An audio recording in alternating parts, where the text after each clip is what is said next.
Ah, that's much better. Hey, it's Jane. I'm trying this for the fourth time now. I tried to make this video yesterday twice, and sorry, obviously I'm not prepared. Um, ugh.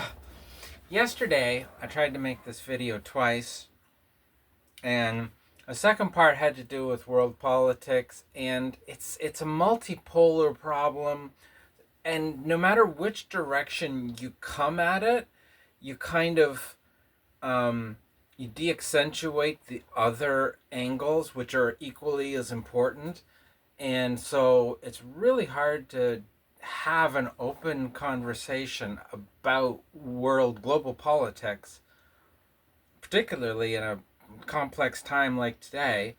Um, and you know, be as even-handed as possible about all of the factors involved, because all of them are basically equally weighted, and it's hard to come across. It's hard to put across in a video. So I tried twice yesterday, failed. It just sounded muddled, so I gave up, slept on it, came up with a game plan this morning, sat down to make the video, and I ran out of disk space on my phone. I've cleared everything off the phone. I now have oceans of room, so hopefully this time it'll work fine. And the reason why I'm still on my phone, because I've got OBS installed on my rebuilt work computer, but when I took my nice mic out that's on a flexible arm, when I took it out of the box to put it together, the clamp was missing, so I couldn't attach it to anything. So I don't know where the hell that went. It was in use before I moved here last summer. So I don't know. Still on the goddamn phone. Don't like it because the audio sucks, and the picture quality is fine, but the audio sucks. Basically, I don't like the audio. Anyways, here we are. Let's get started. Okay. So,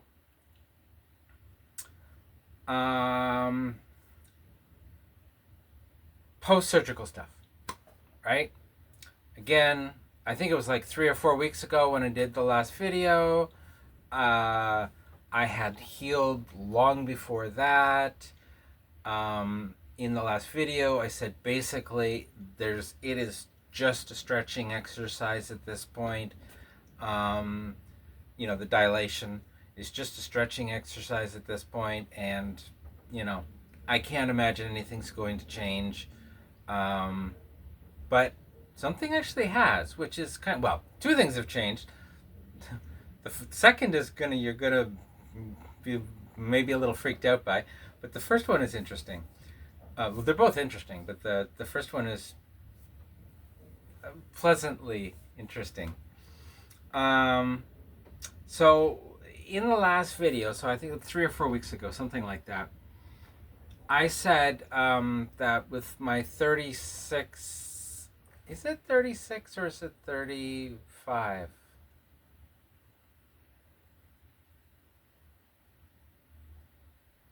I'm going with 36. I'm pretty sure it's 36.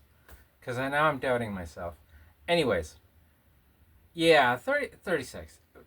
So with my 36 millimeter dilator, I was at 5.5 inches of depth. So basically, see where my thumb is, the edge of my thumb. That's basically how far in it was going. But now it's right up to the hilt, the whole thing. It's maxed out, which is 5.25 inches. No, sorry, 5.75 inches.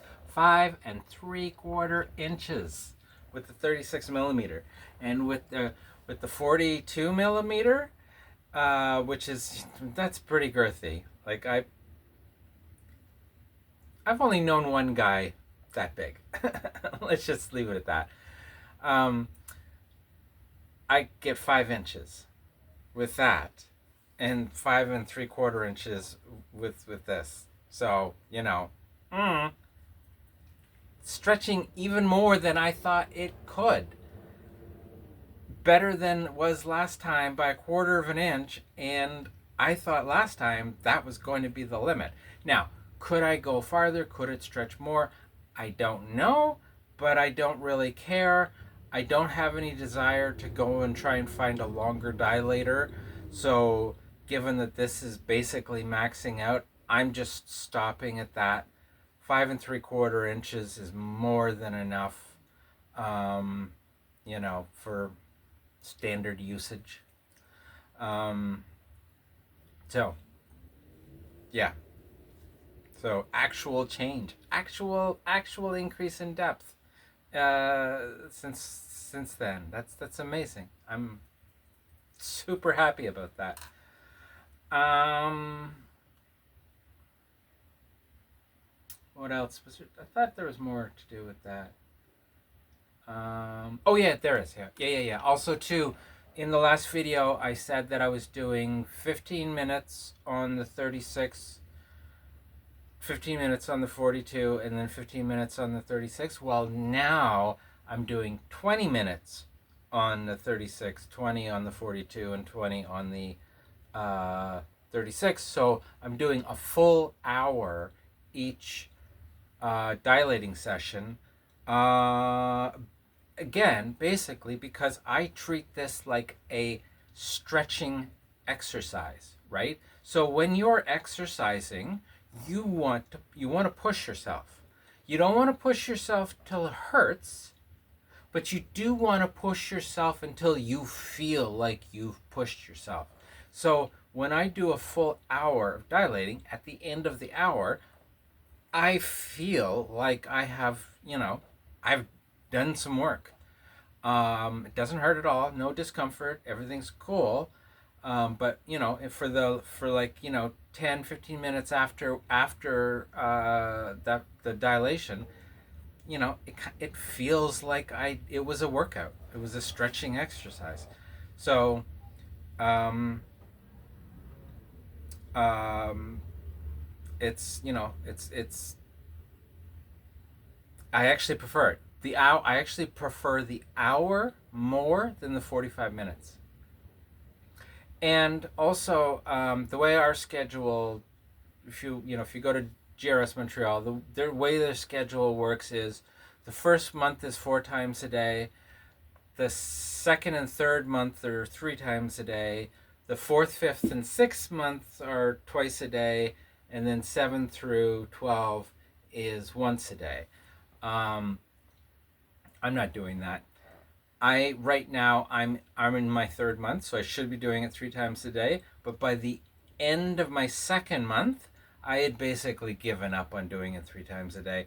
I do it either twice a day or once a day, depending on how I feel. I try to do it twice a day as often as possible, but if I sleep in and I don't feel like it, then I'll just say, you know what, screw it. I'm just going to do one like early afternoon, and then that's going to be it for the day.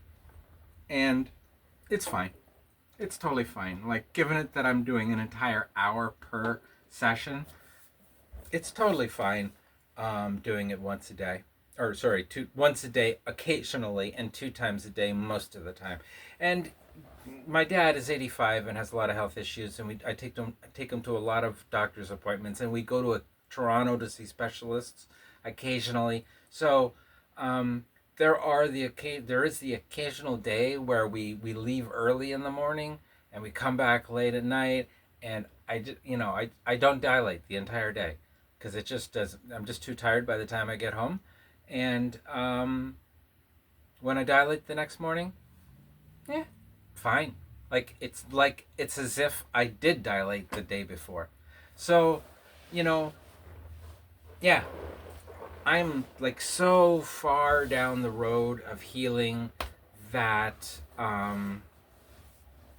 yeah, I can literally play it all by ear. I just do whatever feels most comfortable, and I just try to be, I try to do it 2 times a day if I can, and if I don't, it's fine. It's okay.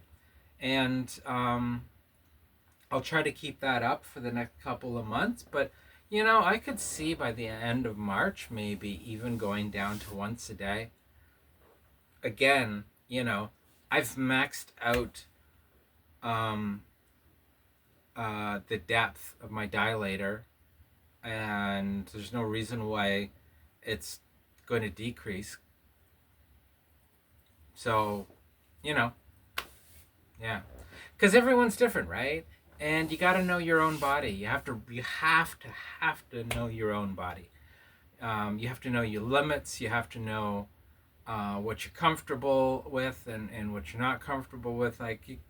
And you got to test these limits too, right? Pushing yourself a little bit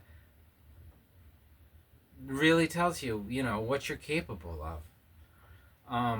And to that end, I did a revision surgery on myself. Because of course I did. Of course I did. I wouldn't be me if I didn't do a revision surgery on myself.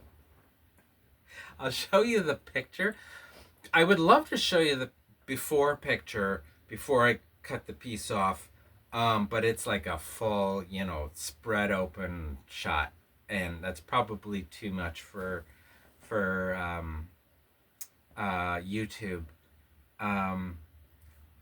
But seeing it in place, I think would go a long way to explain why I wanted to get rid of it, because it was rather unsightly. Um, um, and originally I was like, well, it'll probably diminish slowly over time. I said this in earlier videos, it probably will diminish slowly over time. And if it's still there at the 1-year mark, then I can look into getting a revision surgery done. And like a couple weeks ago, I was like, I mean, it's not innervated. Like, it's innervated a little bit at the root, but into the body of it, it's not innervated. It's barely vascularized. Like, it was when you see the picture, it's all red, but that's because it's covered in blood. But like when it was in place, it was mostly white because it's scar tissue, right? So it's what's it called? When the tissue grows out more than it needs to. Oh, uh, stupid anomia. Anyways, there was way more scar tissue there than was necessary, and because it was down in the V, it was like this crest down in the V at the bottom. When everything is just closed and like my legs are closed and everything is compressed, it's just squished flat, so it makes this crest shape, and it's about an inch long, and at its highest point is about a half an inch tall, and it was basically mostly white because it was just scar tissue. Again, not innervated, barely vascularized. And I thought, screw it, I can take this out myself. I used a brand new X-Acto, cleaned everything properly beforehand. I did everything properly, right? Don't worry. There was no way I was going to get an infection of any kind. I used sterile gauze afterwards and everything. Brand new X-Acto blade, brand new X-Acto handle and blade that I specifically bought for this.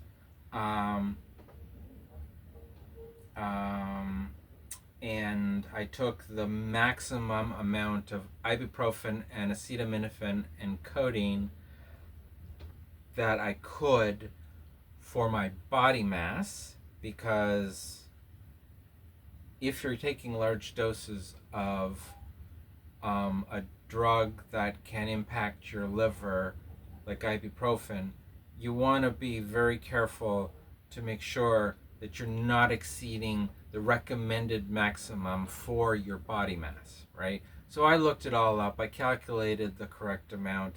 Actually, I already knew the correct amount because that's what I take for going to get electrolysis on my face. Because I've had a lot of electrolysis and I still need a lot more electrolysis, which I'm actually have to call today to book an appointment because I actually have money again, so I can afford electrolysis. So I need to get back into it. But I long ago I had calculated exactly what the maximum amount of painkillers I could take for electrolysis, so I already knew it. But anyways, I took that and I drank a half a 26er of rye, Canadian rye, not American rye. For courage. And I cut it off. And it did bleed a fair amount, but I mean, nothing crazy. I packed it with sterile gauze, put on a pair of black underwear so that even if it did bleed, it would. Actually, I put on a pad. I used a pad in the underwear as well, so I wouldn't get blood in them. But anyways, I took care of it. It was fine, and I had very little bleeding the next day, like almost none. And after the second day, like it was half healed, and yeah, so it was good. There's still one little tiny piece about a quarter of an inch long and a quarter of an inch tall, but of course, super flat, that I still need to take off. I didn't get it in the first go, because in the first go there was a lot of blood, so once you're bleeding quite a bit, it's hard to see exactly if you're missing anything. So I do have to go back and just take that one last little extra bit off, but it's tiny and trivial. And then once that's gone, the bottom of the V will be slightly rounded in the very bottom, which is actually quite a natural curvature. And it is still fairly stiff because it is a lot of scar tissue. So, but once it's 100%, once I've taken that last little bit off and it's 100% healed, then I'm just going to go at it with vitamin E oil in my thumbs and massaging and all the stuff you do with scar tissue to break up the elastins and blah, blah, blah, blah, blah. So eventually I'm sure it's going to look fine because right now the shape of it looks really good. I'm very happy with what I did. If I don't mind saying so myself, I actually did do a good job.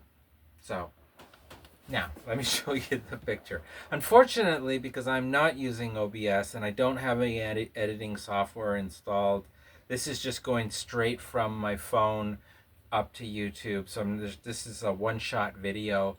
I can't insert the picture. Let's see if I can. Let's see if I can make it bigger.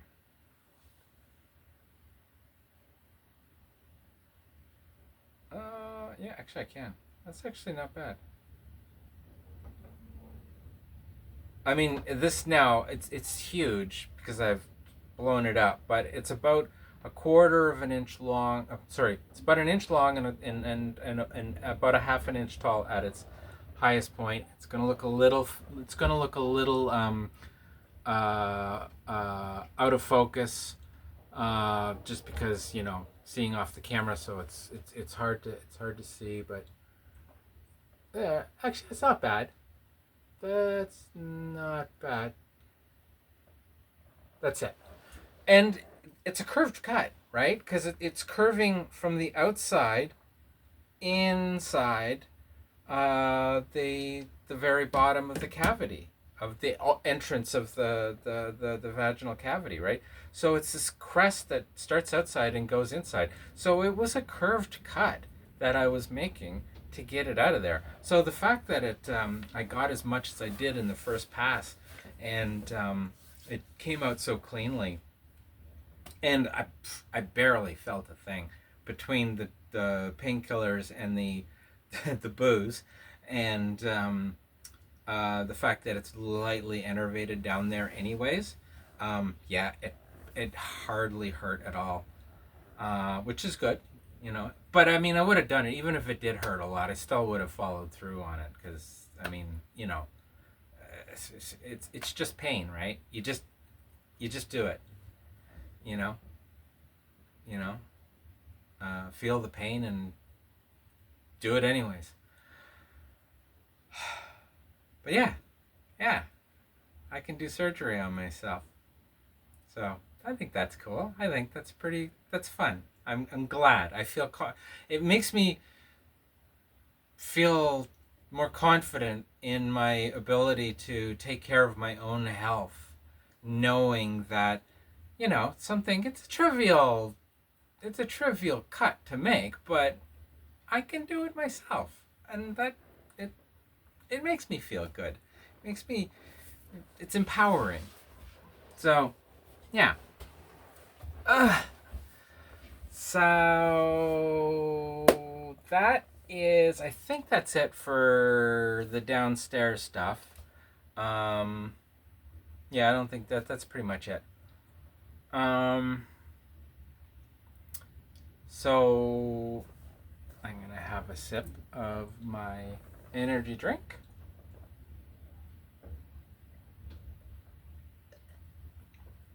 Mm. It it's bitter orange extract that makes it that color. So it's got a bitter orange flavor to it. Really good.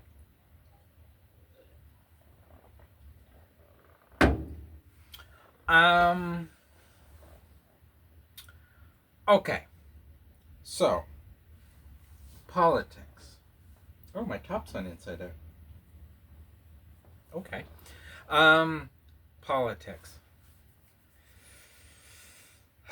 Okay. So here's how I'm going to approach this. I'm going to start because it does fan out and it does affect everyone. But you know, there are certain attitudes and outlooks you can take that are very um, objective and objectifying, which you know in politics is okay. And uh, I think you know with enough forward perspective that you can cut through a lot of the noise because there's just so much noise going on right now. And you got to be careful whose noise you pay attention to because usually the people who are the most dangerous are the ones that are making the least noise. So, you know, you got to be careful how you analyze this stuff.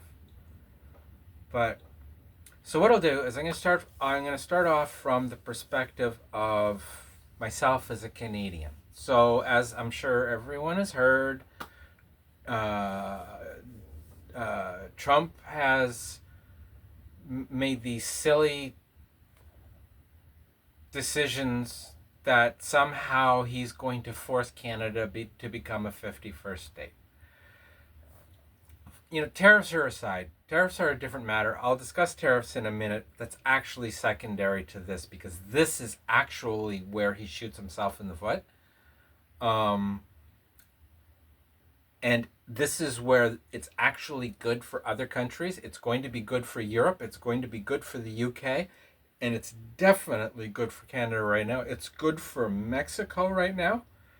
It's good for Colombia right now. And the Caribbean looks like they're all kind of banding together to, you know, create a bulwark against America. So right now, this whole 51st state bullshit is actually doing Canada good and America harm. And I think that's an important takeaway when you're dealing with Trump. So that we can get Trump out of the way and we can talk about the real dangerous people. Okay, so prior to Trump getting elected, it was basically a given because Trudeau has not been popular for a long time, a long, long time, for two reasons. One, conservatives hate anything liberal, like, liberal or NDP, anything progressive, anything that isn't conservative, basically. They hate it all. So automatically, anybody who's conservative in this country is going to hate Donald Trump. Sorry, it's going to hate Justin Trudeau. But also, Justin Trudeau he's a nice guy, but he comes across as a pompous ass because he was born with a silver spoon sticking out of his ass. And we all know the vast majority of people born to wealth and raised in comfort tend to be obnoxious. Sorry. Anybody watching who that might take a shot at, but it's true. Being born to wealth is not a good thing. So even on the left wing, Trudeau has issues because he doesn't really listen to the boots on the ground progressives, because he's a liberal, right? He's not an NDP. He will always be more supportive of corporate Canada than the NDP will, for example. And he's had a lot of gaffes over his 9 years as prime minister. So his approval rating is just in the toilet. And it got to the point where it was obvious that he had to go because the Conservatives were just going to sweep the next election. And it didn't even matter that if they got rid of him, Poilievre was going to be the next prime minister, and it was a fait accompli. Conservatives are still in the lead now. However, one of Poilievre. So let me give you a little background here, because I'm sure not everyone is that up on Canadian politics. So we've got three main parties. We've got the Conservative parties, which is an amalgam of the old Alberta Wild Rose Party, the old Alberta Reform Party, and the old Progressive Conservative Party, amalgamated in the 90s and became the Conservative Party of Canada, and that's what we have now. So basically, they shifted they compacted the entire conservative ecosystem into one party and shifted the whole thing farther to the right. The Liberals have always been center-left, and the NDP have always been left of the Liberals. That's Canadian politics in a nutshell. Poilievre is a populist-like leader of the Conservative Party, but he's all about slogans, and he has no real plans. He's got no solid policy. It's just, cut carbon taxes, cut this, cut that, undo everything the Liberals have done, Canada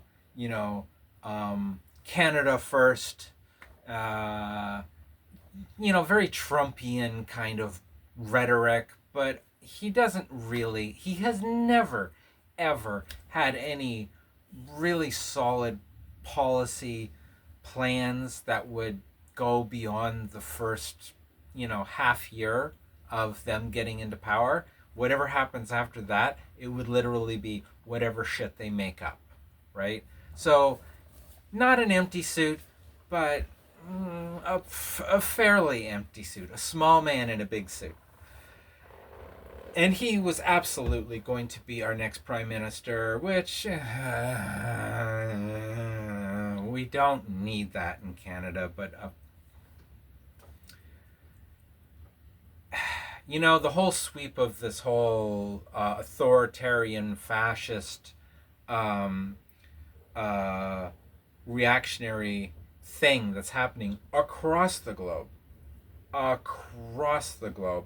Obviously, it's going to be here in Canada as well. So, you know, as as pseudo strongmen go, Polyev's not the worst in the world, but he is a sawed-off little punk, and he doesn't have any solutions to any problems. So he's basically going to get into power and fuck things up, as you would expect from a, you know, small man in a big suit. Um, and it was just the reality we were looking forward to. But after after the Liberal caucus basically told Trudeau he's stepping down because he didn't want to step down, he said, "Okay, fine, I'll step down." So they've prorogued Parliament, um, which has the other parties pissed off. But you know what? Fuck them. I agree with the prorogement. Um, because I don't think they should have. I don't think they should be in session and have a non-confidence vote on the government when the government doesn't have a new leader in place. And yeah, okay, maybe it's a little shifty proroguing Parliament just so that you can get a new leader in place before you come back into session. But fuck it. It's politics, and I totally agree with what they're doing. I would do the same thing. So would the Conservatives, by the way. So would the NDP. All three parties would do exactly the same thing in the current situation. So, you know, there are no clean hands here. Anyways, I'm going off on a diatribe. Too deep into Canadian, well, not too deep into Canadian politics, but because you do need to know the context, but that's where we were, right? We were basically looking down the barrel of 5 years or more, probably 10, of a conservative government just being dicks, right? And probably fucking around with trans rights at the federal level. And they are still in the lead, but that's only because the Liberals don't have a leader yet. They haven't voted yet for a new leader. So any polls today mean absolutely nothing. It's after they pick a leader, that's when polls start to happen. So, you know, put Canada first was a big part of Poilievre's sloganeering, right? Well, now that Trump has come along and said he wants to make Canada the 51st state, which, by the way, it wouldn't be. There are 10 provinces that each individual province, this is something Americans don't know, and clearly Trump doesn't know. Canadian provinces have more jurisdictional rights and controls than U.S. states do. Canadian provinces are more independent from one another and from the federal government than American states are. They're currently trying to work on an internal free trade agreement inside Canada because we have never had free trade inside Canada. Every province has its own trade agreements interprovincially. So even in the weird outside possibility of Canada joining the US, we would come in as 10 states, meaning 20 new senators. And because of they passed a law a while ago saying the House of Representatives is maxed out at 485 seats, that would mean all of the Canadian space would get 49 seats in the House of Representatives. And guess what? Canada is a liberal democracy, a true liberal democracy. We don't, like, our conservatives are like American Democrats in many ways, except for the extremists in Alberta. So, you know, I don't think Republicans actually want Canada inside the United States because we would shift the political window to the left and the American right would be screwed.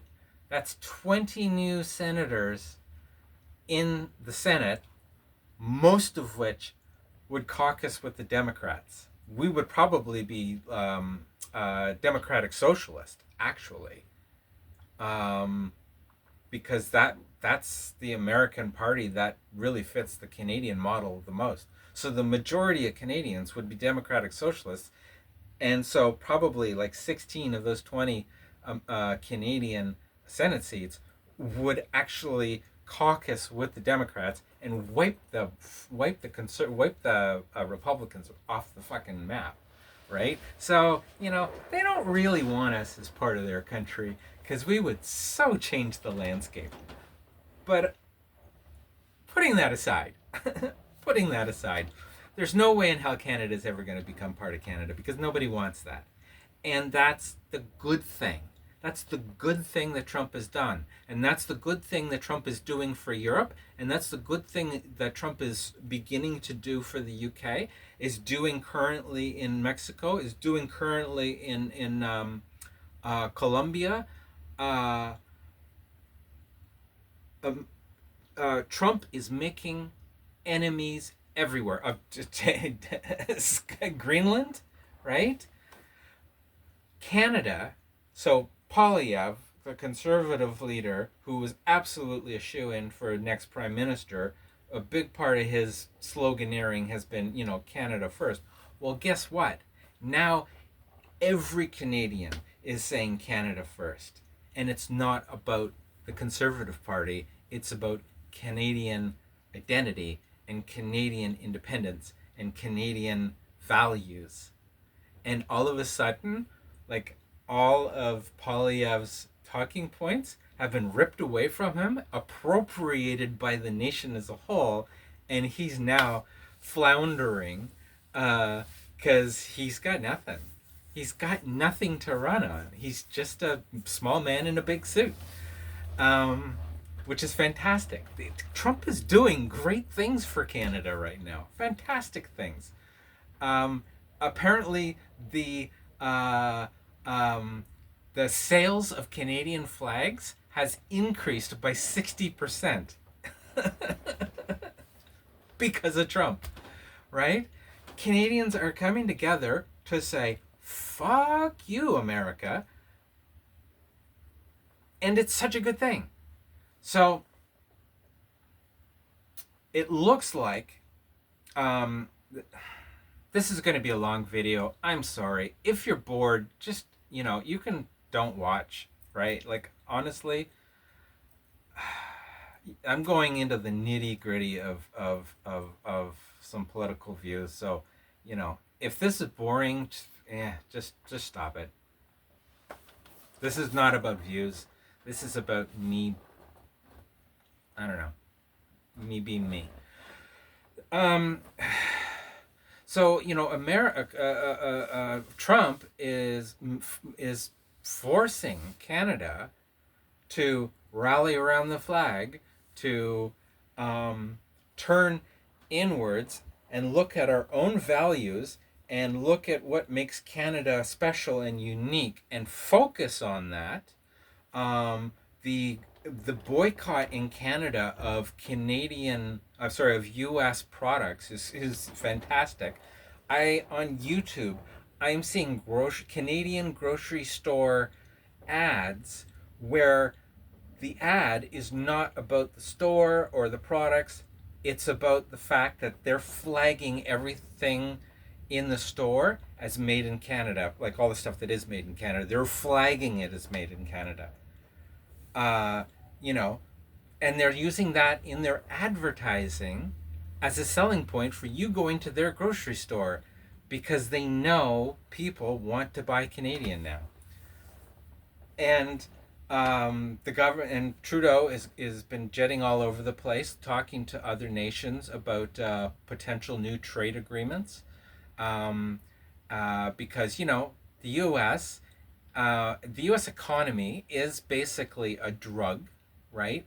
Once you get hooked on it, it's like it's hard as hell to kick. But by having Trump forcing us to go cold turkey, particularly if he brings back the 25% tariffs, the across the board tariffs, which I hope he does. It'll be painful for us. It'll be painful for America, but it will force Canada to disconnect from America and find better, stronger trading relations in Europe, stronger trading relations in the Far East, and diversify our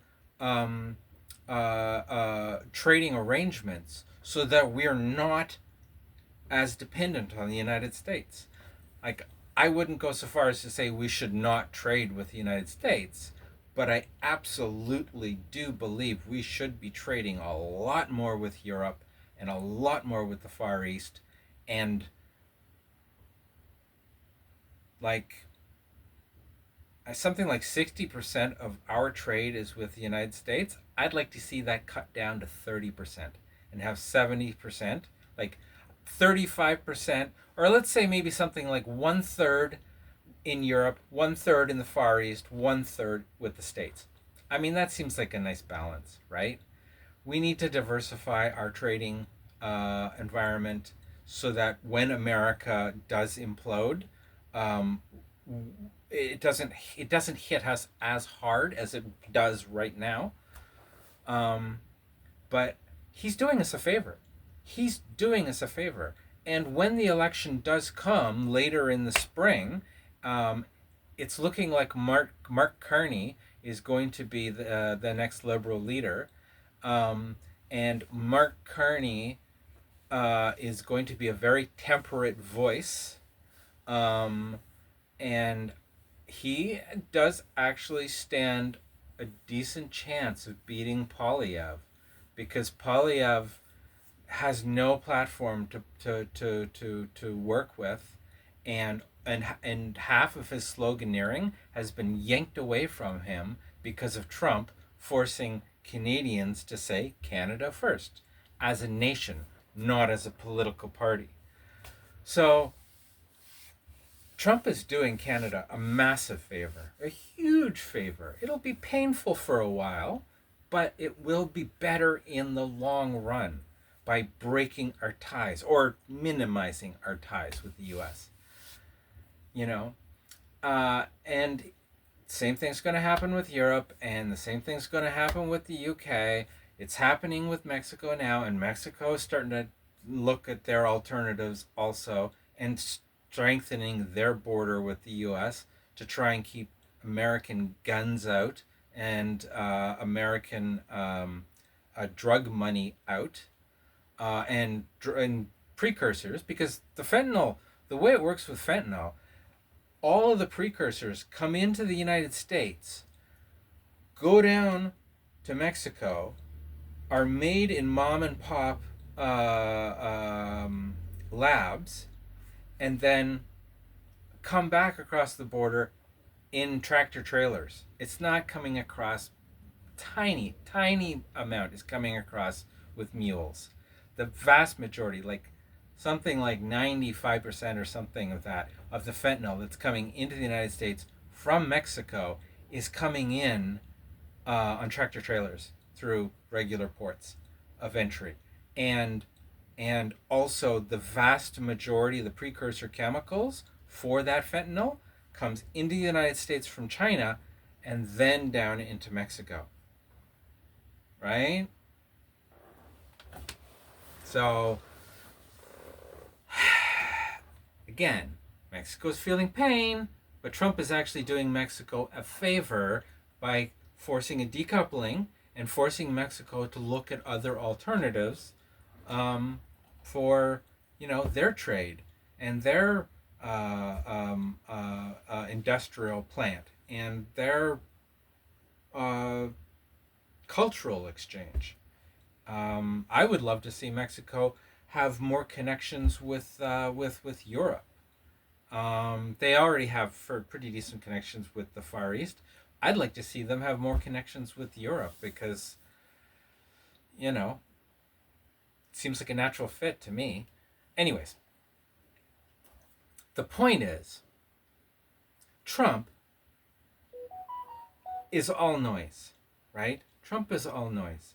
But at the end of the day, he's doing Canada a favor. He's doing Europe a favor. He's doing Mexico a favor. He's going to be doing the UK a favor by treating us all like shit, he's going to force us to decouple from the United States, wean ourselves off of the hard drugs of American of the American economy, and start better, proper balanced global trade, and stop having them as like the financial hub of global trade. You know, BRICS is expanding because of the United States. Trump is doing the world a favor. Not doing the United States any favors, but before I say what I'm about to say, I just want to preface this. There are a lot of extremely good Americans.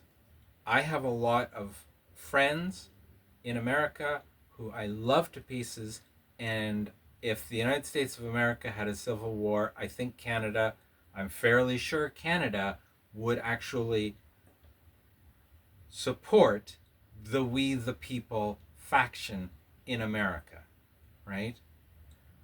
There are excellent, wonderful Americans that need to be loved and cared about and protected and fought for. However, half of the country, half of the United States is fuck everyone but me Americans. And they are trash. Absolute fucking trash. And, well, we don't have to take it, right? We don't have to tolerate it. We can shut down everything. We can close the goddamn border. And we would survive. We would be okay. There are lots of people for us to do business with other than the United States. So, you know, as much as there are a lot of Americans to love and care about, there are also a lot of Americans who are just fucking assholes. And we are now saying, fuck you, America, to them, to the assholes. And everyone's feeling the pain down there, and I get it. It sucks, right? But he did win. Like, you know, it was a slim majority, but he did win a majority of the votes. And that says a lot about America as a nation. As a nation. The fact that Trump won 49 point something percent of the vote says something about America as a nation. Y'all gotta sort your shit out. And if it comes down to civil war, then do it. Because, I mean, there is no future with these regressive Christo-fascist assholes on the right. There is no future there. That's not the future. So, another good thing that Trump is doing is by demanding that everyone in NATO increase defense spending to 5% is actually a good thing. I actually fundamentally agree with that. Because if we can't trust America to have our backs, we need to have our own strong militaries. Canada has been very lax about national defense. And we need to spend more money on national defense. We need more ships. We need more icebreakers. We need to be patrolling the north, because like half of Canada is like way the hell north and nobody lives there, right? And it's not very far across the Arctic Ocean to Russia from the top of Canada. It's not far at all. If we had year-round if we had a year-round ice-free Arctic, which we're expected to have, I don't know when, but at some point down the road, we're expected to have an ice-free Arctic. It's a small ocean. The Arctic Ocean is small. There's nothing stopping Russia or China from trying to come in and attack, take control of empty, giant, massive islands that are rich in minerals from the Canadian North or from the top of Greenland, right? So, yeah, Europe needs to defend Greenland. Canada needs to defend its north. We need to spend more on defense. Europe needs to spend more on defense. All of us are waking up and going, holy shit, America doesn't have our back. We got to spend more money on this stuff. So, him saying we need to spend 5%, that's a good thing. That's a very good thing. But it's not in America's best interest. Because, again, part of how America pays for its own military, because it's obviously they've got the most expensive military in the world, and their equipment is like top notch, but extremely expensive. Part of the way they pay for that is by selling that equipment to partner nations, right? Like the F-35 project, right? They, if America was the only purchaser of F-35s, they would be obscenely expensive individually. They would be like, like a couple $1 billion a piece. But because many countries have bought into the F-35 program, it's diversified the cost across many nations, and it's made the unit cost lower for everyone, but particularly for the U.S. military. Well, now that Europe knows that that America does not have Europe's back anymore, the European arms industry is exploding. I mean, it's not growing as fast as it should be because of the threats from Russia, but it is exploding relative to what it was doing, like, say, 10 years ago, right? Because European nations are saying, like, well, fuck it. Why would we buy from America when we could buy from our own in EU internal arms companies, keep the money inside Europe, and invest in better quality equipment locally manufactured, because the United States, except for missile defense systems, America does not make better aircraft. I guess on the stealth side, America's okay. Stealth aircraft and stealth technology, and missile defense systems. America's in the lead. There's no one can beat America in those two areas. But standard defense stuff like tanks and basic planes and infantry equipment and all of that sort of stuff, what they're making in Europe is just as good, if not better, than what they're making in the States. Like, they're building fantastic equipment in Europe, and it's all in use in Ukraine. So they know exactly what's working well and what's not working well, so they can refine their products even better.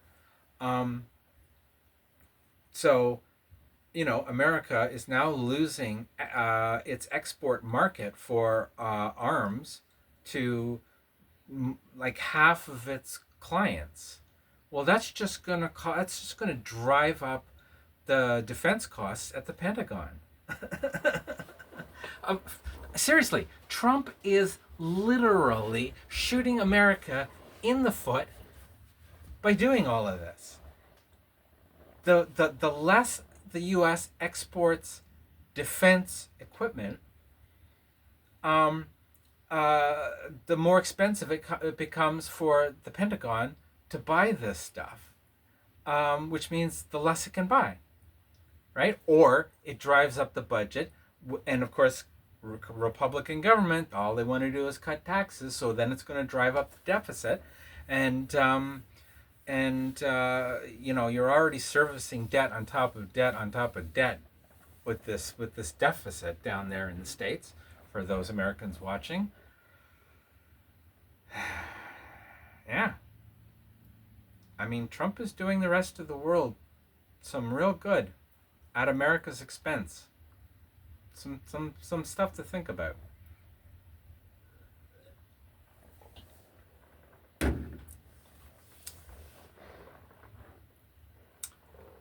So where is the real threat? Because I don't see Trump as a threat.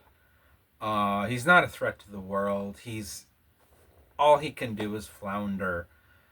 He pulls shit out of his ass, and then he sticks to his guns because he never backs down, and just ends up screwing everything up. Like literally, he's a clown. He's turned America into a clown country. He's not a problem.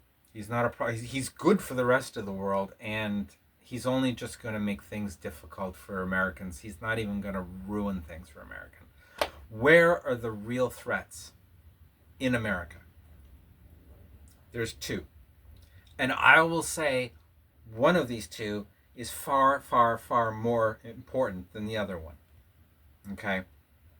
So we're leaving Canada now and we're shifting down into the States. And then after, I'll talk about the States for a bit, and then I'm going to shift over to Europe because China is a bit of a wild card, but Europe, the future is kind of foreseeable. What's going to happen in Europe? China's a little bit more of a wild card, but in the States, Trump is not the threat, right? The two threats in America is Project 2025, right, which is about regressing into the past, and oh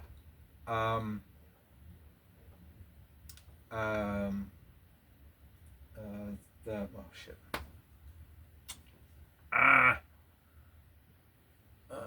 the unitary executive theory. I don't know. I think I looked it up one time and I've forgotten. I don't remember exactly who originally came up with unitary executive theory. I know Alexander Hamilton would be turning over in his grave if he heard about it. But unitary executive theory is basically the theory that the President of the United States, as the sole head of the executive branch of the government, has essentially unlimited authority and the right to act and choose as he sees fit, or she, but let's be honest, it's most likely going to be a he.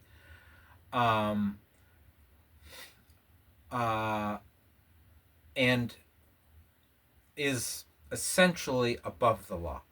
So the executive branch have to answer to the president.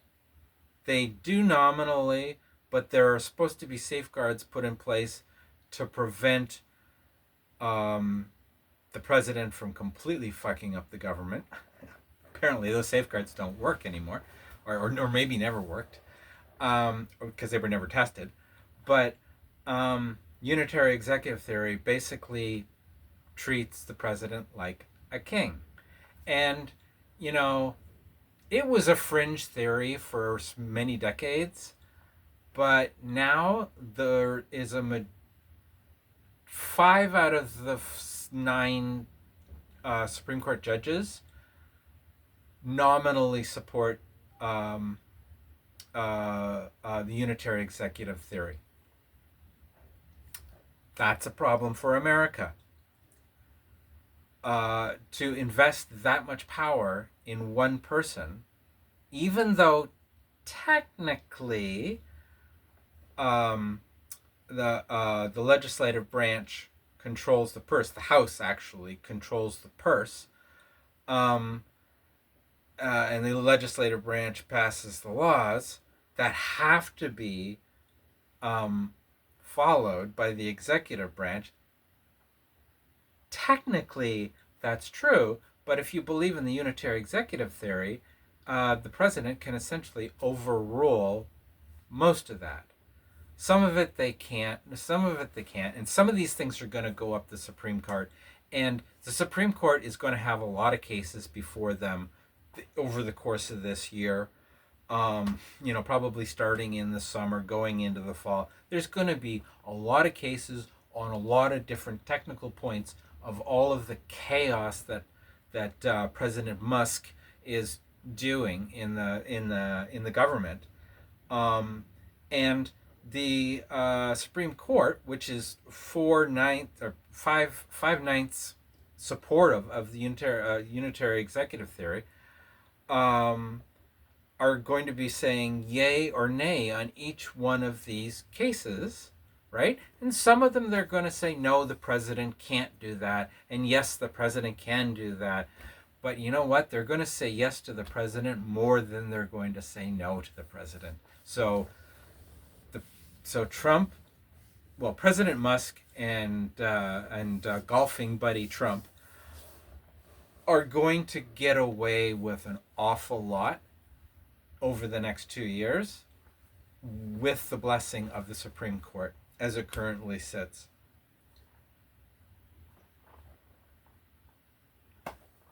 And I don't think there's any other way around it. I don't think there's anything you can do about it. I think that's just the way it is. And the Project 2025 bullshit, it's going to cause so much pain. It's already starting to cause pain. Obviously, my friends in the trans community down there, they're feeling the pain. It's just cruelty for the sake of cruelty, and it won't last. After Trump, there will be a Democratic president. All of that shit will be turned around. There'll probably be some laws passed to do little better protection of trans and gay rights, alphabet mafia rights, and the Project 2025 stuff is evil and just based on cruelty, but it can't win because it's regressive. It's only about crawling into the past, which is physically impossible. We can only go into the future. Progressives are future facing. In the long run, we have to win. They have to lose. But until then, they're just going to cause a lot of pain and suffering. And again, I hate to say it because this is going to hurt for some people, but that's part of the noise. The unitary executive theory bullshit, that's not noise. That is the genuine threat to American democracy. That shit needs to be snuffed out completely. Completely. Unitary executive theory has to be eliminated utterly from the national discourse, because it is about autocracy. It is about dictatorship. It is about putting the president above the law, which you cannot allow to continue. It is happening now. That must be reversed. It has to be reversed. There's just no way America can go forward as a democracy with the possibility of a dictatorial president. Cannot do it. So that's not noise. The unitary executive theory, that's not noise. That's real danger for the nation. And so who is the bigger threat of all of the assholes involved in the current regime? Who's the biggest threat? I think it's Vance.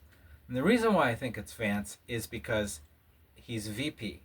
So if Trump gets kicked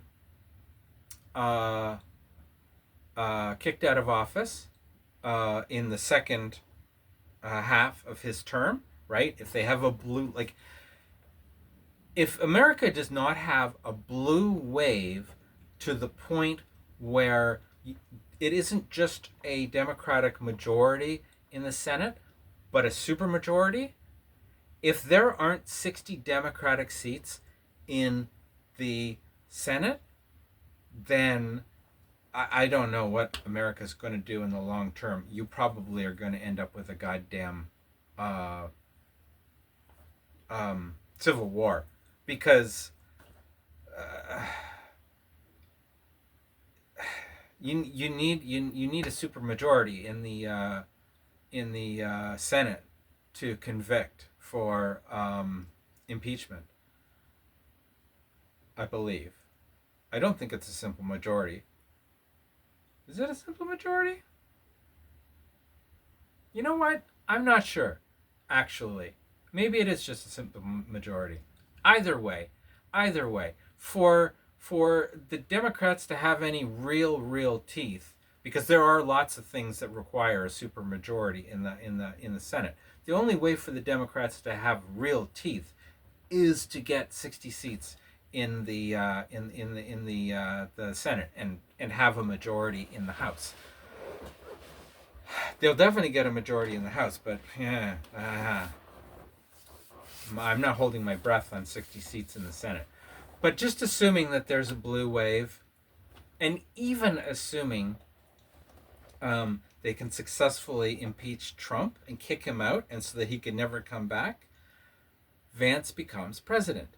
And Vance is an empty suit. Vance is Peter Thiel's Thiel or Teal? I want to say it's Teal. Anyways, Vance is Peter Thiel's puppet. Always has been. If you look at Vance's business history, like because he was only in the Senate for one session, right? Prior to that, he was just sitting on boards of directors and sitting in C-suite positions and shit like that at various companies. He started out working underneath, Thiel, and Thiel realized that he's smart enough to sound good, but not smart enough to be his own person, and he's extremely controllable. Vance is unbelievably malleable. So Teal basically said, well, I'm gonna fob you off on my friend's business, go work there, and spy for me. Now I don't know this for sure. I can't prove this in court. But when you look at Vance's history of like going into other businesses on the recommendation of Teal, and then getting kicked out because he's useless, and then he goes to another one and he gets kicked out because he's useless. Why does Teal keep promoting him to these jobs if he's just going to get kicked out, right? I mean, Teal's not an idiot. If this guy's completely useless, he would just kick him to the curb. The only reason why Teal would be constantly promoting him to higher positions is because he's a useful idiot. So he is Teal's puppet. So now Vance, vice president, becomes president, and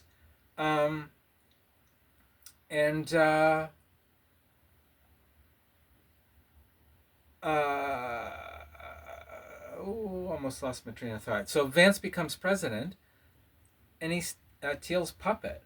So now you got the oligarchs who nominally support Project 2025, but that's only because they want to get the Christo fascists on their side. At the end of the day, the oligarchs only care about their tech fortunes. They only care about trying to control the industrial base of America. They don't give a shit about politics. They don't give a shit about culture war. They don't give a shit about class warfare. They are purely out for their own greed, right? So they'll jump on board with Project 2025 because it serves their ends, right? They'll jump on board with the weak and ineffectual Republican Party because it works to their ends. There's no ethics there at all, which is perfect for them. So the oligarchs will have Vance as president for 2 years. That's dangerous. when you put unitary executive theory and a puppet president, because Trump is not a puppet president because he's so bullheaded that you can talk him into shit, but then the next person that comes into the room can talk him into something different. So he's malleable, but not reliable, and he's pig-headed. Um, so he's a useful idiot, but not a particularly controllable useful idiot. Whereas Vance is an unbelievably controllable useful idiot.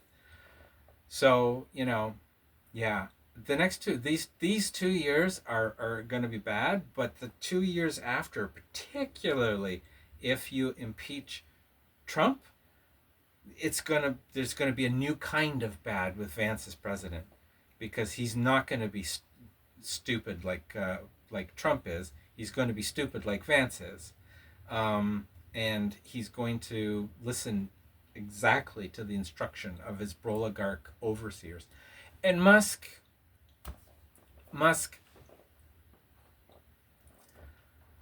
I know Musk. I mean, I don't know him personally, but I look at him and I see his pattern of behavior, and I know exactly what's going on with him. It's so fucking obvious. There aren't a lot of people out there, certainly, probably nobody who's watching this video, but there aren't a lot of people out there who have a lot of experience with using ketamine as a recreational drug. Many, many, many, many years ago, I spent 2 years using ketamine on almost a daily basis. Not good.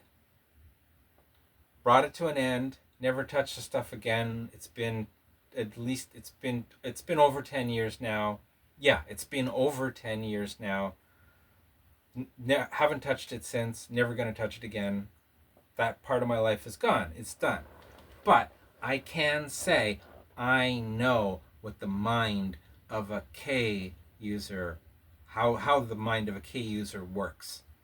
And it is exactly what we're seeing in Elon Musk. In fact, I'm going to go so far as to say that Elon Musk is doing doing multiple tiny kicker lines of K all day long. And he's probably also doing some kind of speed. So I don't know. He's probably not doing meth, but I wouldn't be surprised if he's got himself a prescription for Adderall, and doesn't really need it. So he's actually using it as an amphetamine type drug, because he's up at all hours of the night, right? Like, guy's tweeting in the middle of the night. Like, he does not sleep, and you can see in his behavior the grandiosity of his behavior and his statements and his language and the way he tweets. You can see the ketamine mind at work, and because it's going almost 24/7, there's a stimulant involved, because ketamine does not keep you awake. Like, when I was using ketamine almost daily, I got lots of sleep. I had no trouble sleeping with ketamine. So that's not keeping him awake. He's using a stimulant as well. So I'm guessing probably Adderall. But, maybe meth. Who knows? I mean, who knows? But yeah, my guess is he's doing Adderall lines, by the way, probably. Lines of Adderall, maybe mixed in with his ketamine. Although he isn't sniffling. He hasn't got the runny nose of a K user. So maybe he's not doing lines. Maybe he's injecting. That would actually make a lot more sense.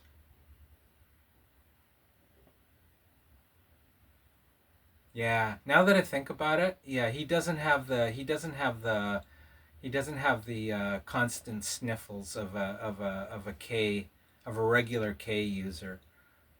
So my bet is that he's probably injecting the ketamine, micro, not microdosing, probably doing reasonable sized bumps in injectable form um, throughout the day, and um, uh, taking a stimulant like Adderall.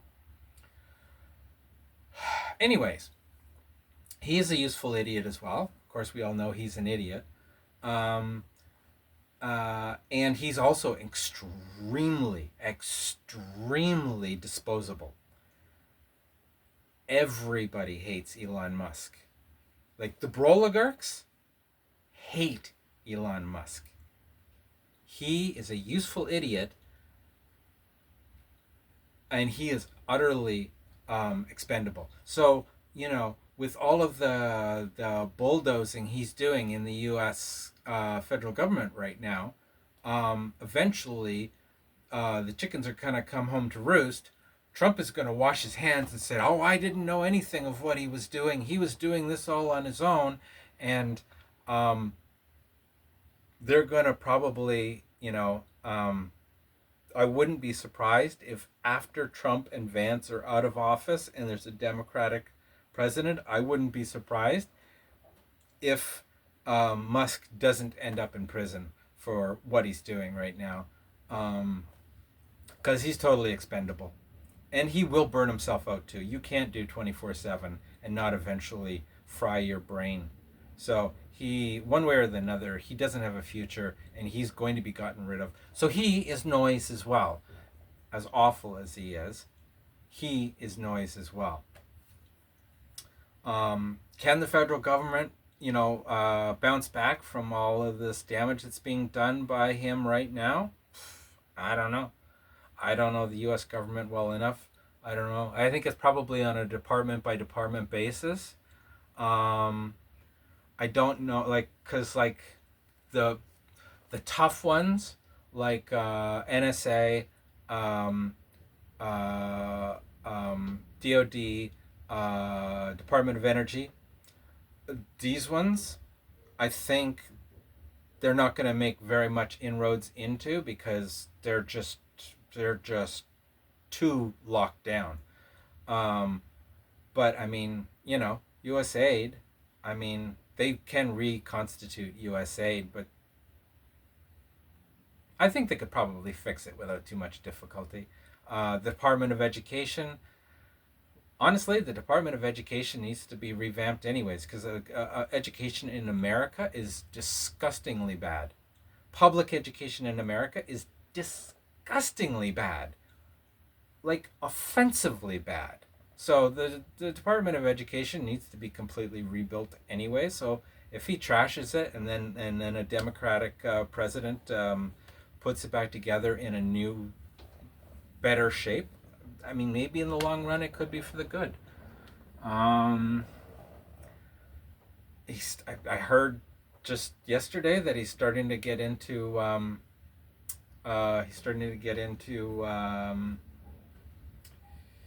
IRS. Good luck, America. He's got his fingers into the IRS.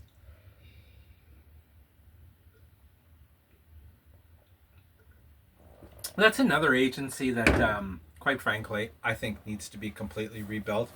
The IRS has always been underfunded, which means it can't do enforcement properly. And so the IRS being underfunded tends to go after low-hanging fruit. So, they'll go after the small guy who's a bit of a tax cheat, and find, somebody who's avoided paying taxes on thousands of dollars, and fining them thousands of dollars, when they should be going after corporations and the ultra wealthy. But they don't have the resources. They're literally underfunded to the point where they don't have the resources to go after the ultra wealthy. So the IRS is another one that just needs to be completely rebuilt from the ground up, and needs to be better funded and given better resources so that they can enforce tax law um, on the ultra wealthy. But again, America, it's your choice. You vote for who you vote for, and if they're not going to change the status quo. Mm. Who else? No one else is really worth talking about. Like Hegseth is Hegseth. I don't care what anybody says. In that in that NATO press conference, Hegseth was drinking either rye or whiskey. I don't care what anybody says. He was taking tiny little sips from an amber drink that was not effervescent. It wasn't ginger ale. It wasn't effervescent. He was taking tiny sips. That was whiskey or rye. So that's Hegseth. Um, the DNI, what's her name? Tulsi Gabbard.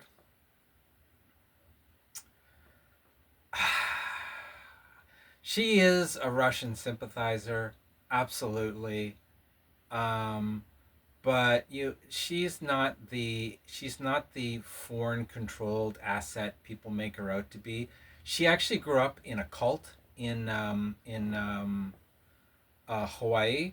Uh, it's a Hindu cult, but just you can throw all that shit out the window because the guy who leads it is is playing make believe Hinduism.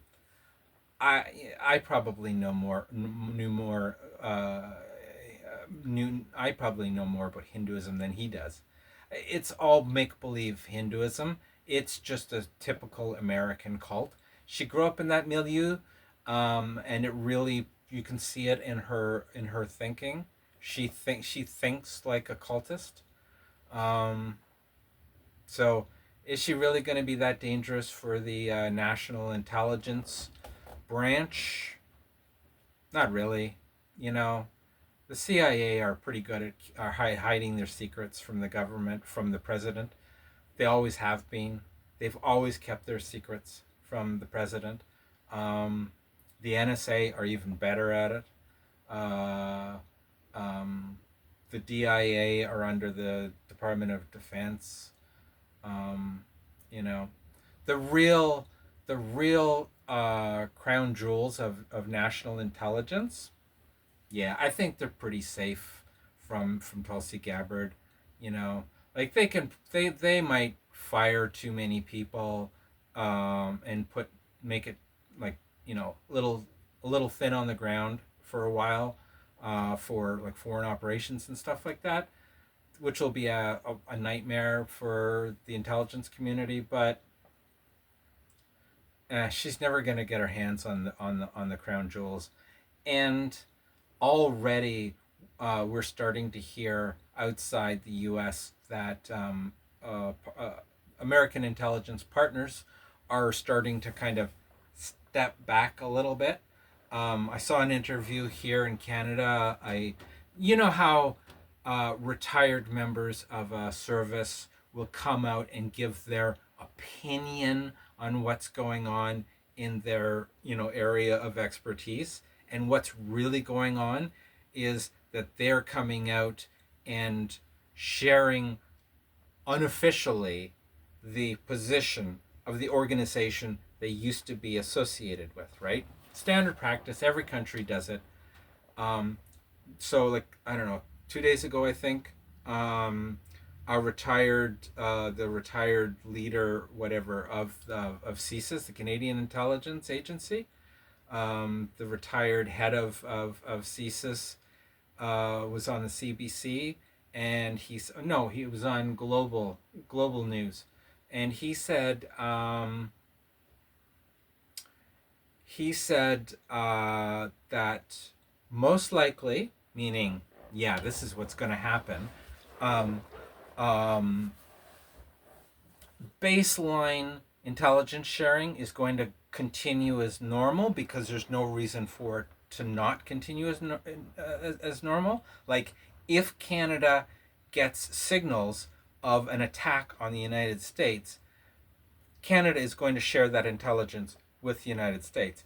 And if the United States gets um, uh, signals of a foreign attack on Canada, they will share it with Canadian intelligence because it's mutually beneficial to do so, right? Like an attack on Canada is so close to the United States that if they can help us head it off so that it becomes less of a problem, then it becomes less of a problem for them as well, right? So the day-to-day intelligence sharing is probably not going to be impacted at all over the next 4 years. Um, this is what this guy says, right? And so basically, he's unofficially saying what the actual real, policy is at CSIS. But that partner nations,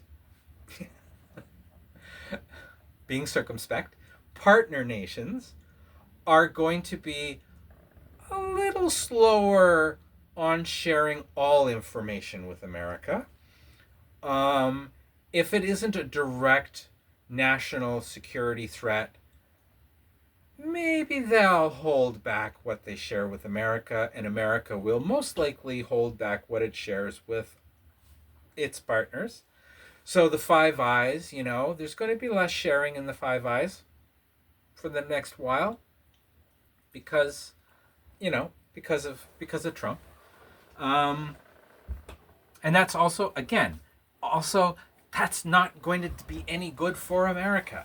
It's not going to be good for anybody else either, but it's not going to be good for America. Once you start siloing intelligence information, uh,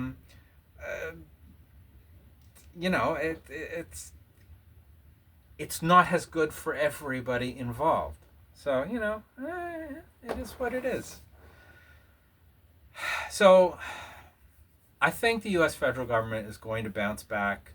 A couple of those agencies need to be shook up anyways because they're doing a shit job to begin with.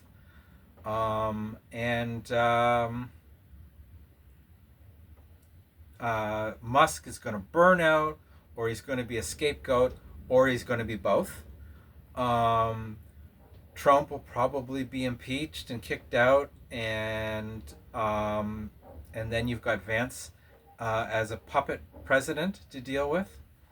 And your biggest problem is the unitary executive theory, and the fact that 5/9 of the Supreme Court support it. That's America. In Europe, I know this is going on forever. What am I?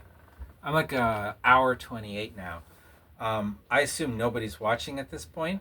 Totally fine. I don't mind. And anybody who is still watching, you're a fucking trooper. Europe. I want to talk about Europe before I talk about the UK because I think what's happening in Europe and what's happening between Europe and the US is going to dictate what the UK does, whether the UK likes it or not. Okay. The Ukraine has done a fantastic job of essentially wiping out the Russian economy and the Russian oil production capacity, and all like they've surpassed 10,000 tanks destroyed. And they only had 17,000 tanks to start with. The Russians only had 17,000 tanks to start with, and a lot of those that remain are like literally scrap hulls that probably are too rusted out to even rebuild. So the war production has reached the point where the Ukrainians are destroying more tanks and infantry fighting vehicles. They're destroying them faster than the Russians can produce them, and the Russians are basically running out of tank hulls, or basically running out of hulls to rebuild, and there's a lot of stuff they can't recreate from scratch, and China is not helping them. Like, China is helping them, kinda. China is doing a token effort to help Russia. Basically, they want to see Russia fail because China has three problems. I don't want to talk about China right now. China has three problems. This is going to be a long video. Oh, well, it's going to be a long video. China has three problems, and I'll get to that. But Russia, the Ukrainians have done a fantastic job of wiping out their military equipment, wiping out their oil production capacity, devastating their economy. If the war ended tomorrow, the Russian economy would literally collapse because it is now currently 100% a war economy where the only manufacturing that's getting government support, central bank support, is weapons manufacturing, and everything's being done at a loss. All of this weapons manufacturing is being done at a massive financial loss for the companies doing the manufacturing. The construction sector is wiped out because they're 21% or 23% interest? I can't remember. 21 or 23% of interest is where they're at right now. I think it's 23. Pretty sure it's 23. Anyways, their construction industry is decimated because with that kind of interest, you can't build anything, right? So they're not building anything. They're shipping off. All the men from the Far East to fight and die in the Ukraine. The oil industry is just devastated. The war production is not even keeping its head above water because, again, the Ukrainians are destroying their equipment faster than they can rebuild or build new.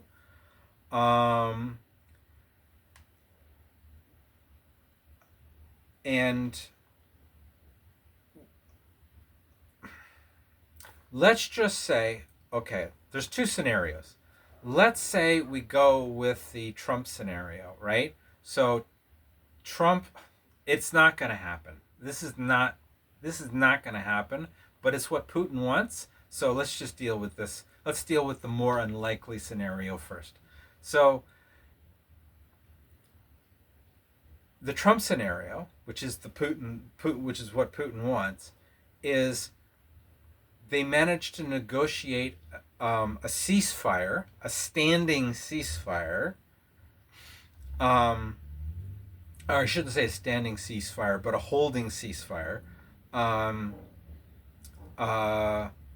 to give Russia a couple of years to stay in a war economy, but not actually fight a war, so that they can rebuild the equipment and training, so that they have a completely new army, fully new equipped, fully retrained, and ready to go. Only this time, they don't attack the Ukraine. They go through Belarus and go after the Baltic states. They know this. Everyone around there knows this. It's a topic of discussion. If it's a topic of discussion in European news, it's a topic of discussion amongst policymakers, right?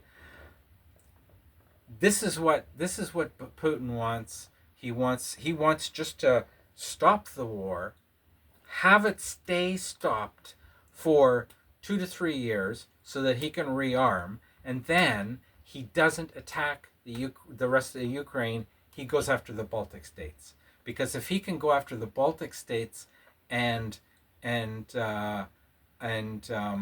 get into Poland, he can do an end run around the Ukraine and come at them from all sides, and then he would win. right? If he gets the back door, if he gets the Polish border, I mean, it's all over for the Ukraine at that point, right? Not going to happen. It's so beyond unrealistic, and the Russian economy is so in the toilet. It's not going to happen. It just isn't going to happen. But that's what Putin wants, and that's what Trump is trying to hand Putin, with his unilateral talks with Russia and all that stupidness. That's not going to happen. Another scenario. Europe says, you know what? We need to build an army. Let's put together an official European army and go into the Ukraine as a European army, not as a NATO army, and back the Ukrainians up.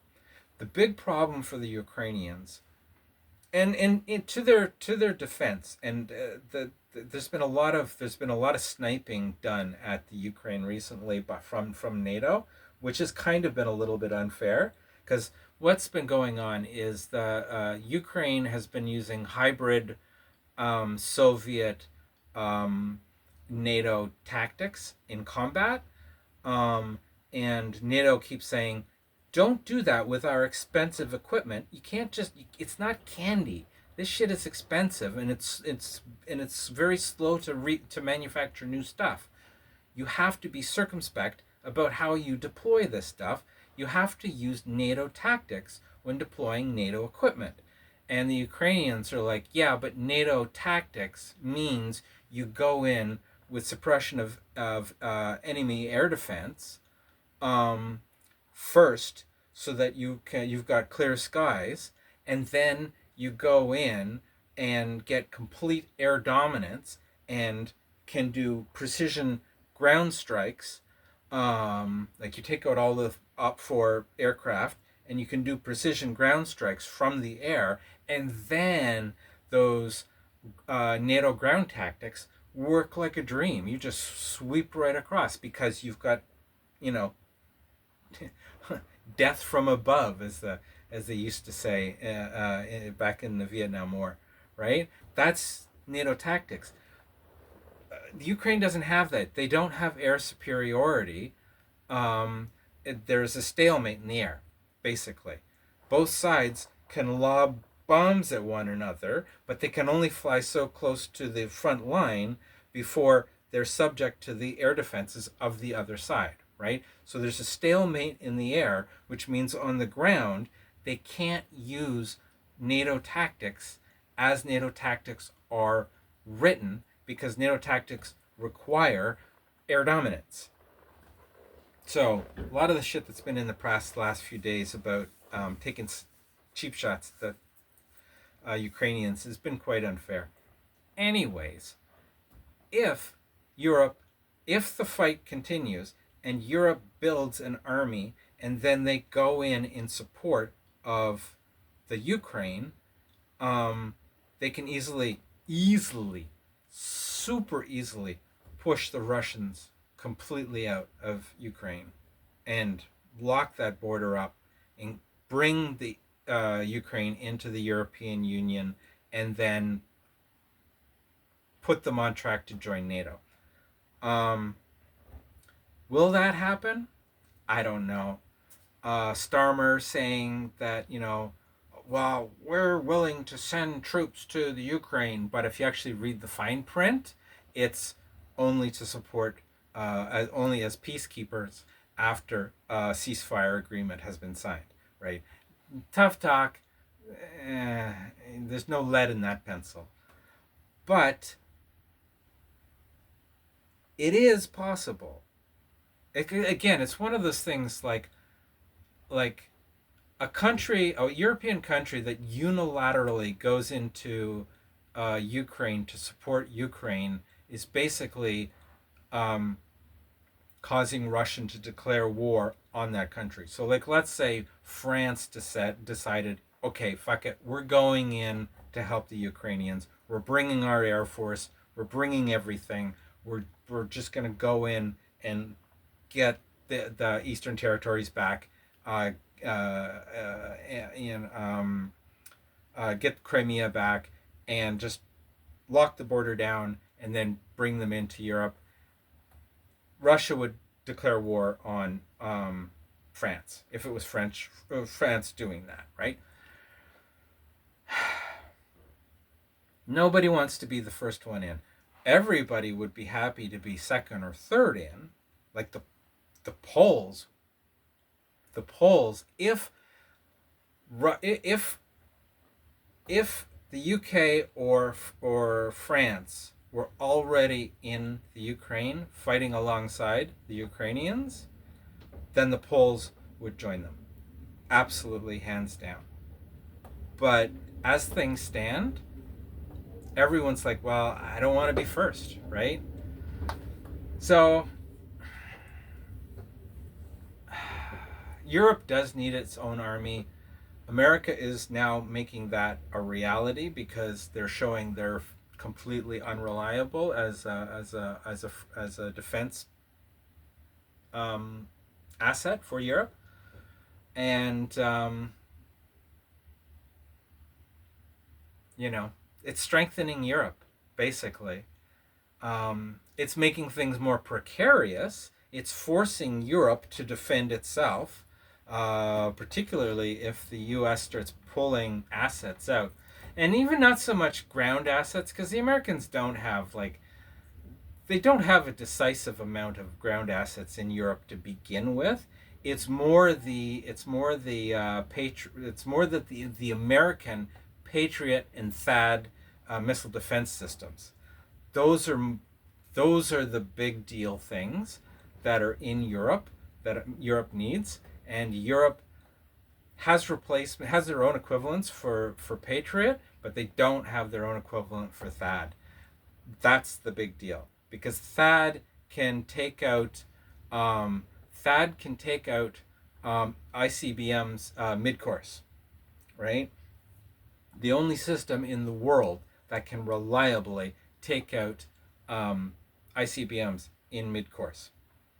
So if the United States pulls their THAAD systems out, things become a hell of a lot more precarious in Europe, because now their missile defense, their intermediate range and intercontinental range missile defense systems are highly diminished.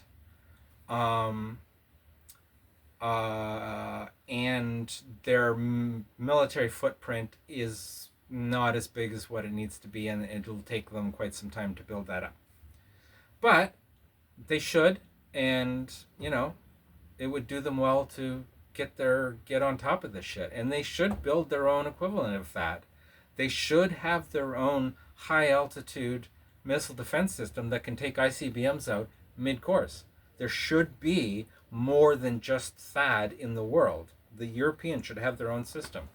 So, you know, again, it's causing pain for Europe, but in the long run, it's better for Europe not to be reliant on the United States. Just like it's better for Canada in the long run to not be reliant on the United States. And to my UK friends, finally getting to my UK friends, here's the benefit there, because anybody who's watching this is a Remainer, right?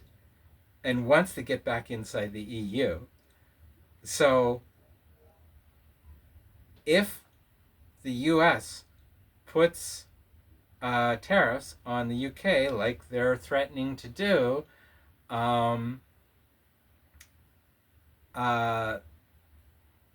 they are literally pushing the UK closer and closer to Europe.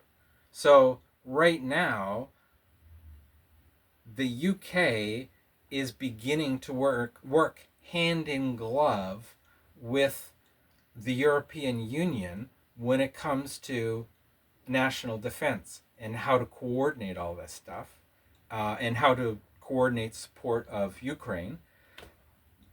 As trade barriers go up with the United States, it forces Britain to have stronger trade ties, and maybe even bring the UK back inside the The customs union.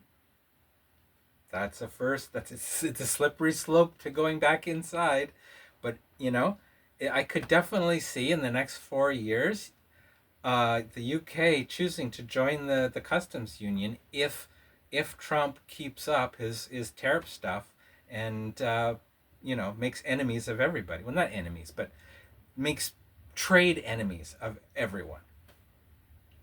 So Trump is awful, and it sounds like the conservatives are going against supporting Trump because reform is supporting Trump. And of course, although obviously Labor are playing nice, they're not on board with American fascism. Although I know, I can hear the comments now. West Streeting is a piece of dog shit. West Streeting is an absolute piece of dog shit. and and and Starmer is an empty suit. He is a his brain is a blank sheet of paper that his handlers are scribbling on every day. But nominally, as far to the right as Labor has gone, they are still opposed to American fascism. Um, and it sounds like the conservatives are at least throwing the rhetoric out there of being opposed to American fascism, mostly just to stave off, the reformers. So I think it's entirely possible. I genuinely think it's entirely possible that the that if the United States keeps on the course it's on, it could force the UK back inside the customs union, and once inside the customs union, it's a slippery slope to rejoining the EU, and that would be amazing. Hell, I've often thought about what it would be like if Canada joined the EU. I don't think it would be that bad. Um, Overall, European values are very much in line with Canadian values. CETA, our free trade agreement with the EU, they hammered that out in like 2 years. Like, it takes 1 billion years for anybody to hammer out a trade agreement with the EU because of all the fucking bureaucracy out of Brussels, which is a problem, but that's a fully different discussion. But it only took Canada 2 years to to uh, to come up with a trade agreement, right? So I could see Canada being part of the EU. I think that'd be kind of cool. I'd love to make Canada part of the Shenzhen, or however it's pronounced, the free travel area and free work area. I'd love to be able to you know go and live in Europe and work in Europe freely and openly without having to fuck around with you know um, uh, work visas and all that sort of shit. That'd be cool. Don't know if it'd ever happen, but I think it would be cool if it did. So I think Trump is, in the long term, I think Trump is good for the UK, as I think it's good for Europe, and as I think it's good for Canada and Mexico and everyone else that the Americans, that America as a nation are currently targeting. And then there's China. I'm not going to talk about China. I'm at an hour and 49 minutes. I don't want to go any longer. This is already way too long. I'll talk about China some other time because that's very complicated. Russia's so much simpler than China. Um yeah. So anyways, there's noise and then there's real threats. Okay? Trump is noise. And good noise for other countries in the long term. Musk is noise. He's a wrecking ball. He's causing a lot of damage, but some of those agencies need to be restructured anyway. So maybe it'll be good in the long run. But he's still noise, right? Vance is not noise. The Supreme Court is not noise. Unitary executive theory is not noise. It is a genuine threat to American democracy and has to be uprooted completely. Absolutely. And yeah, I hope to see more hockey fights between Canadian and American teams. Go Canada. All right. Look at that, an hour 50. Oh my God. I can't believe I can talk that long. Okay, I'm going to call it here. I love you all. And if anybody has stuck around this long, you're a fucking trooper. And yeah, I'm going to try and make a video sooner than this long gap because it's been too long. I'm not happy. And I'm sorry. Yeah. Anyways, okay, bye. No, wait.